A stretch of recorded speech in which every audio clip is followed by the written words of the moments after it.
Hello again. This strategy is a very simple one. It's one that could actually be used in place of calling on students by hand raising or any kind of response cards. It's called Catch Somebody Being Good.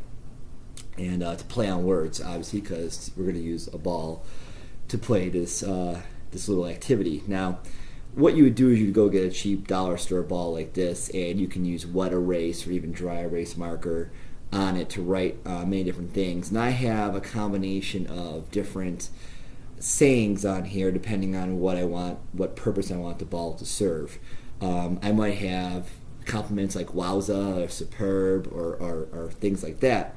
That would be kind of novel compliments to pay to students that they may not normally get from a teacher. Typically, these are funny slogans and wouldn't be your run-of-the-mill great job or nicely done. And I also have a couple win comments on here, and that is because you have the potential to win some type of reinforcer when the ball is thrown your way too. So sometimes just being thrown this ball is a immediate reinforcer as is. So if a student does something well in class, or I want to pay them a compliment, or even just call on them and see if they get the answer right. So I can throw them the ball and they catch it. And the rule is when they catch it, their hands got to stay where they are.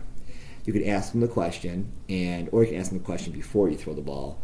And if they get it correct or they do something wonderful, then they look at the ball, and wherever their right thumb is located closest to would be the item or the compliment that they would get. So in this case, my right thumb's close to the word spectacular, so the teacher make a big deal about it and go, spectacular, and get the ball thrown back to them, which is also getting a reinforcement. But then again, if the student throws it and they catch it and their hand freezes and it's closer to the wind, then that could be a reinforcer. So it's a nice way of kind of re-engaging students, adding novel praise statements, but also throwing some of those physical, tactile reinforcers and just mixing up the classroom. Oftentimes I'll just pull this out when I feel like I gotta mix things up a little bit. Maybe the energy level in the room is a little bit low.